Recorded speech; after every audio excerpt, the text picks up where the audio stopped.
Hey everybody, Cece Bell here with another installment of a deep dive into the world of Deafo. Today we are on chapter 14, and this chapter is all about the moment that I got my glasses. So that's why I've got my glasses on for you today. All the other videos I've done, I take my glasses off because as I've gotten older, for some reason, things that are in close-up get blurry. So this is what I'm like with glasses, but I will take them off because I'm more comfortable making these videos without them. So, chapter 14 is very, very short. So when I get finished wrapping up my discussion of chapter 14, I have a little treat for you. Today you are going to meet David Lasky, who is an incredible cartoonist, artist, and friend. We have been friends for a long, long time. So I really want you to meet him, and I think you will really enjoy seeing what he's like.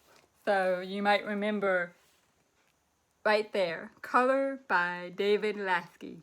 He is the person who worked very, very hard to add all the colors to this book to bring it to life. So we'll be talking to him in just a moment. But let's go ahead and start talking about chapter 14. So I got my glasses, and yes, I can see. And one of the best memories I have about getting my glasses was seeing trees for the first time. It felt like for the first time in a long time, I was seeing trees and the leaves and the branches in all their glory. I probably needed glasses a lot earlier than when I actually got them. So I think my vision had been blurry for a long, long time, longer than it seems like in the book. So getting glasses for the first time and seeing trees is just wow. And a lot of you watching this, if you need glasses and you had to get glasses, that's probably one of the first things you might remember too, because I've asked many people, what's the first thing you remember about putting your glasses on for the first time? And almost everybody says, trees! Ah, I had no idea they were so detailed. So trees are awesome. And the last panel of this page talks about how my lip reading skills got better too. And that's because I could finally see people's lips in all their clarity. So getting glasses was a game changer for me, and in some ways, in all ways, as big a deal as getting my hearing aids. Being able to see and see clearly changed everything. Life improved terrifically after I got glasses. So on page 163, you see my character in the book doing this thing, this sort of before, after, before, after, before, after.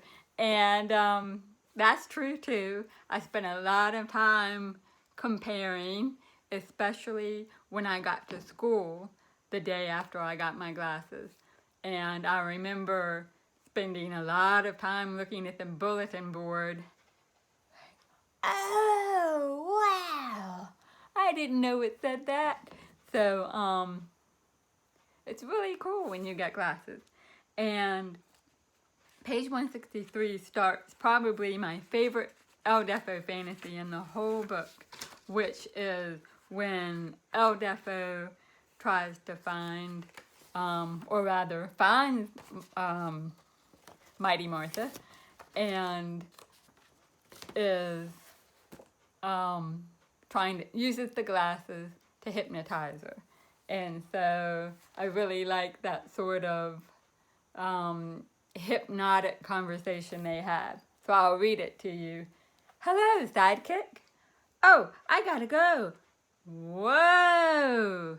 Repeat after me. You will be my sidekick and my true friend again. I will be your sidekick and your true friend again. And now you will pinky swear it. And now I will pinky swear it. I knew this would work. She knew this would work. So I always thought that was funny, that idea that the glasses could have these swirly magical powers and hypnotize my friend and make her be my friend again. But it didn't work, partly because it was all in my imagination, and it also didn't work because, as you may remember from a previous video where I talked to Martha, Martha thought that I got glasses because of what happened with my eye. And none of that was her fault in the first place. And so even if that was the case, that I got glasses because of what happened with my eye, it still wouldn't have been her fault. But she didn't see it that way. And so, of course, she sees me with glasses at the bus stop and throws up. In real life, I think she went home and threw up. But after that moment, after seeing me in my glasses, she no longer rode the bus. She would walk to school, or her parents would take her, or her grandmother would get her there. So she avoided me for a long time after I got those glasses. And so I got the glasses when I was in the 5th grade. And my first set of glasses were actually not like the ones that are in the book. My first set of glasses were these really ugly, sort of pinkish plastic frames that were really popular in 1980, which is when I got my glasses. And so that last page of this chapter, 166, which shows the interaction between Mike Miller and me. And you know, like I say, I am seeing Mike Miller better, and he's even cuter and focused. Oh. And so in the book, he comes up to me and says, I think your glasses make you look like John Lennon. So he really did say that, but he didn't say that until we were in the 7th grade. And when we were in the 7th grade, Mike Miller actually sat in front of me in language arts class. Be Still My Heart, middle school with Mike Miller. And I had actually got these brand new glasses, and they were perfectly round. The frames of those were perfect circles. So I did look maybe a little bit like John Lennon. And my other happy memory from that moment, when he said, wait a minute, let me take the glasses. And he took my glasses and he put them on. And at the time he was wearing this sort of fisherman's type hat. And so he decided that he looked like Henry Fonda from the movie On Golden Pond. And everybody thought that was funny, and I was still quite crushy over him. So I think that day or that moment really stands out as being a very happy moment in middle school. Those of you who are in middle school know that middle school is not always filled with happy moments, and if you're like me, you will remember those happy moments for many years to come. So, like I said, that chapter was very, very short. So we will be meeting David Lasky in just one moment, and I hope that you will enjoy seeing what he has to say as much as I do. So thanks, and you'll see me in just a moment. Bye. I am back with my good friend David Lasky, who is the colorist of El Deafo. That means that he went through every single page and colored it with his bare hands. And we'll talk about this in a few minutes, but and he also did all of the shadows and the shading because I am very bad at that, and I am also very lazy. But we'll get to that in a moment. David, can you tell our audience how we met? How do we know each other in the first place? We go way back. We actually went to college together at the College of William and Mary in Williamsburg, Virginia. And we met at the school newspaper, right? Yep. I was the graphics editor, which just meant I drew illustrations when they needed them. And I kind of assigned illustrations to other illustrators. And I think I had a staff of like 3 people, and then you arrived and you were so talented, and all the illustrators were like, wow, she's great. Oh, And I felt out of my league. My memory of you is just, I adored you. I thought this person has it all. And you were an incredible, and still are now, you were an incredible portrait painter. The portraits you did when we were in college were just, they were amazing. My favorite artwork to come out of that period of school. And so I think I just sort of, I looked up to you as this mentor. But so we've known wow, each other for 30 years now. 30 years. So that amazing. is how we met. And David, you went on to have what I think of as an illustrative career with, especially with comics. And probably my favorite book that you have been heavily involved with is your book with Frank M. Young, The Carter Family, which is a beautiful book about, oh, you've got it too, baby. Amazing about the Carter family, the musicians, Maybelle Carter and her. It's been a long time since I thought about the Carters, though. Wildwood Flower. That's all I've got. Yeah, they're from Virginia, from near where you live. Right, exactly. And I grew up in Northern Virginia on the whole opposite end of the state. And I didn't know about the Carter family until I moved to Seattle on the West Coast.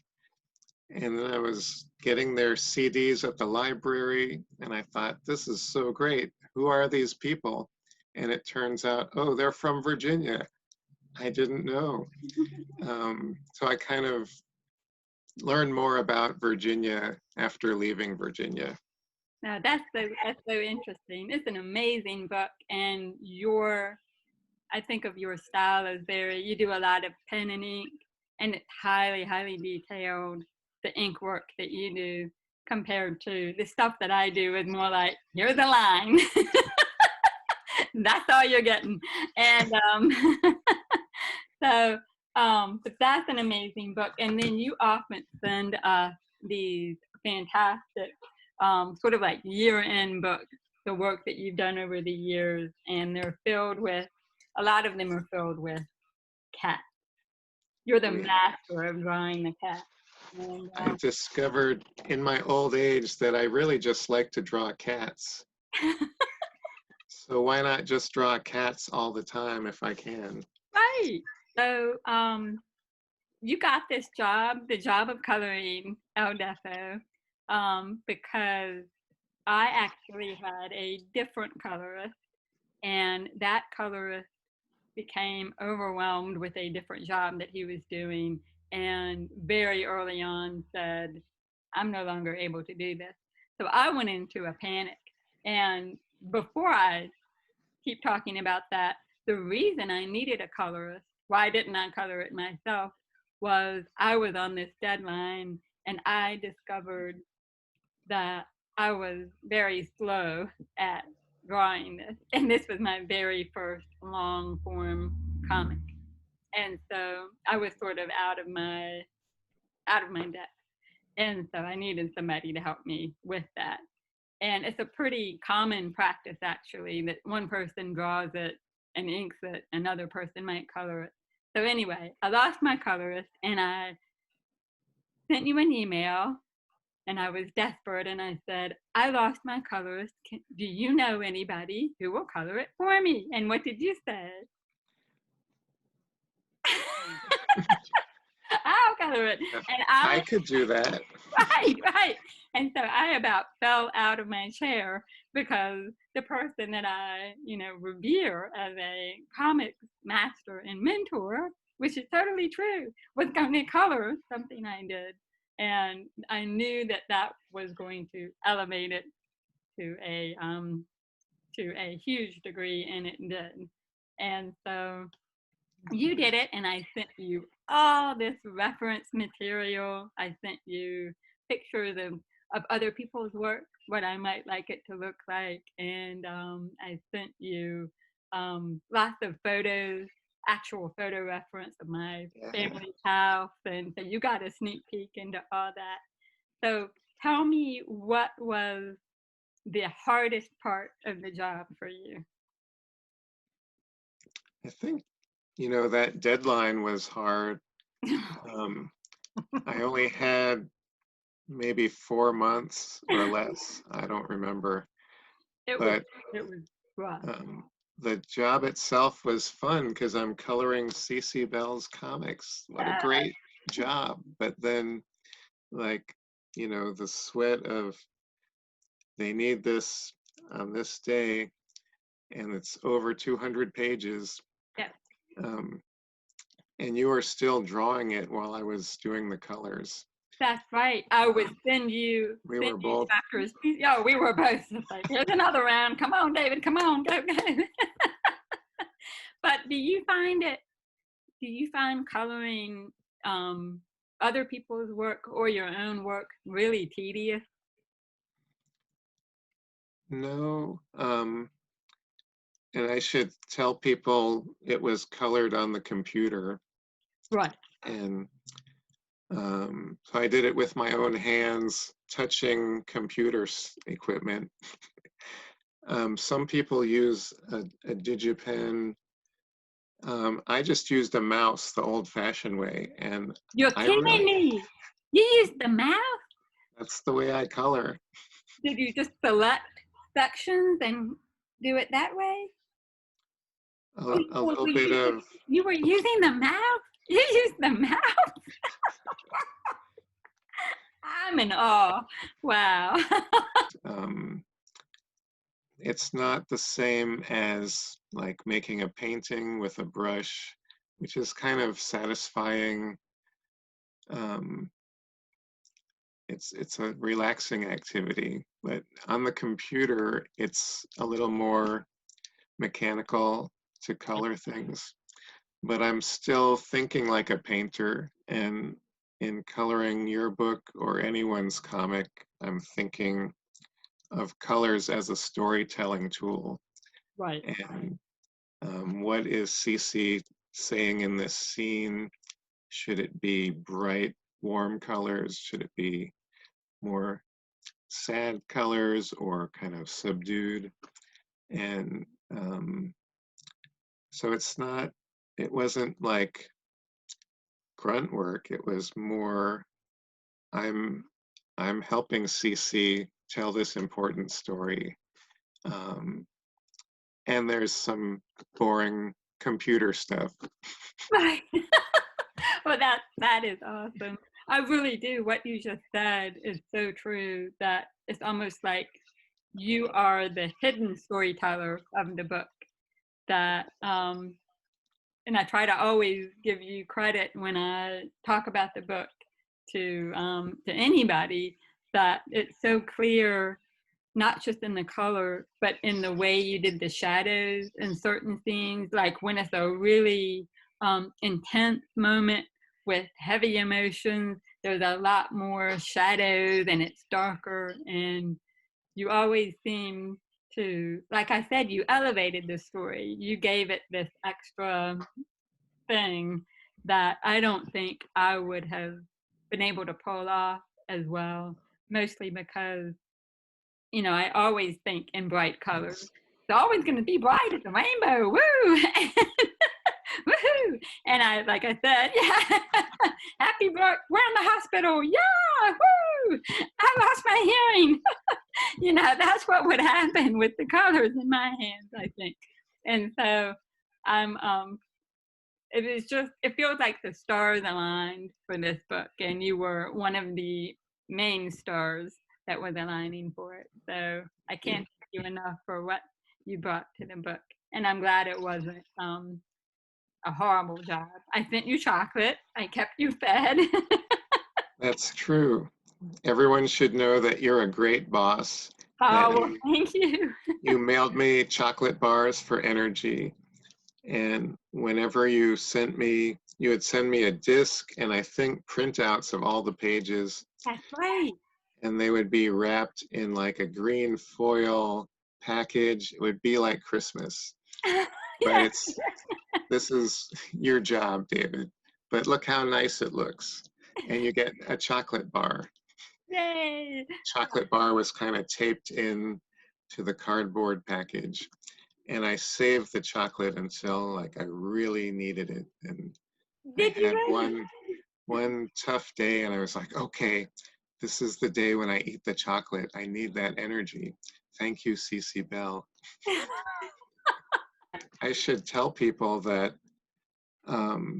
you really knew what you wanted and you gave me really good instructions, even as much as how to do the shadows. You showed me examples from other artists' books. You said don't use a gradient, make it solid shapes. Oh, I hate gradients. Oh, I hate them so much. That was so smart, and I probably would have used a gradient if you hadn't said don't do that. And really? And it was an important instruction because then I was forced to draw the shadows as shapes, and it really looks good with your work looks good with shadows that way. And then you were really busy during that time with other things. Like you were in Florida at one point visiting your mom, with your mom. It was towards the end, getting close to the deadline. I had scheduled a trip to visit my mom. That's right. This is around early February of 2014. And so I had my laptop and I installed an old version of Photoshop into my laptop so I could keep coloring on the airplane and in Florida. If my mom would drive us places and I'd sit in the back seat and I'd be drawing shadows in the car until I'd get a little car sick. Oh, I bet. That's amazing. So you drew all of the shadows by hand and then scanned them in and put them in as a layer? Okay. Because I'm old school. You are old school. And speaking of old school, here's my segue. You actually teach classes, don't you? Yes. So do you go to young kids or everybody? Can you talk about your classes a little bit? Yeah, kind of all age levels.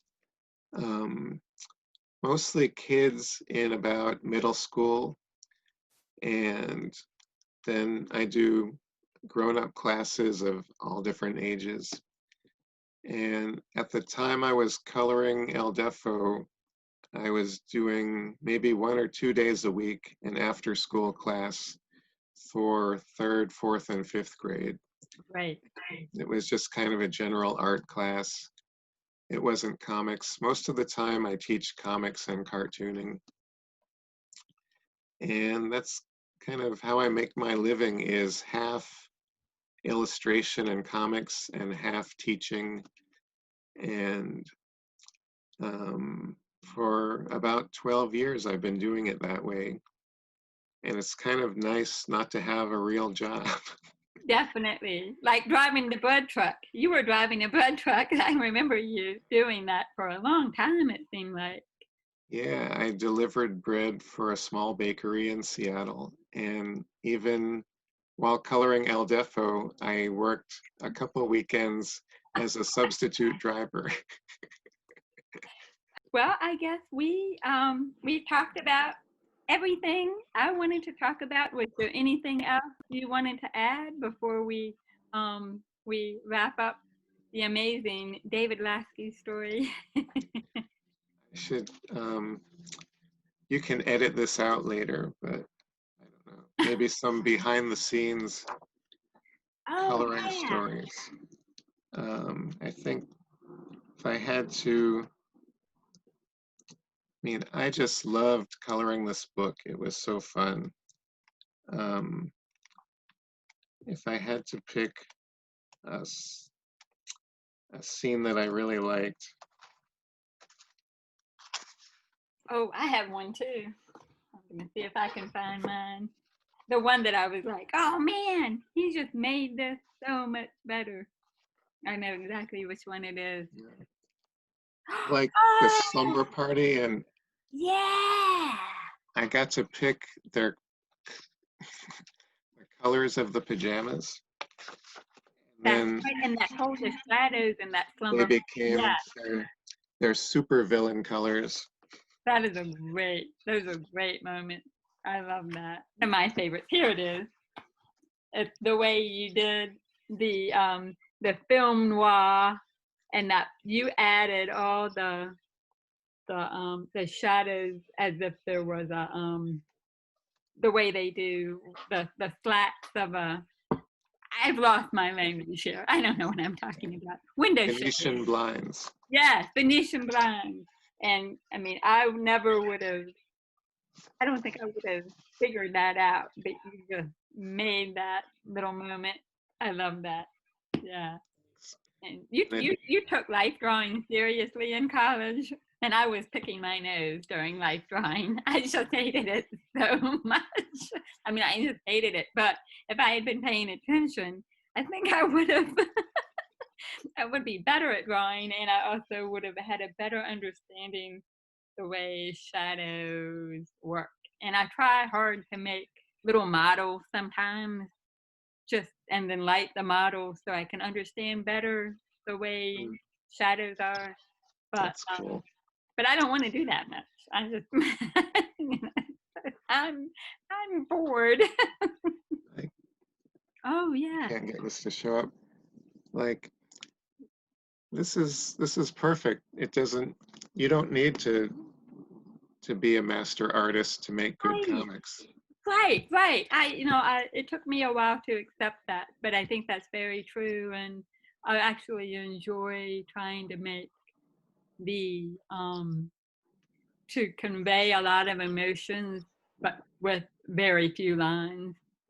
And you can do a lot with a little.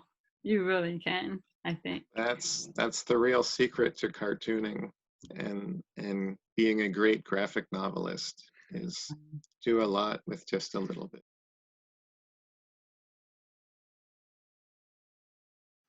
I'm so glad David Lasky joined us today, aren't you? Here's a step-by-step of him coloring El Deafo. Pretty cool, huh? Well, thanks so much for joining me today, and I'll see you next time. Bye.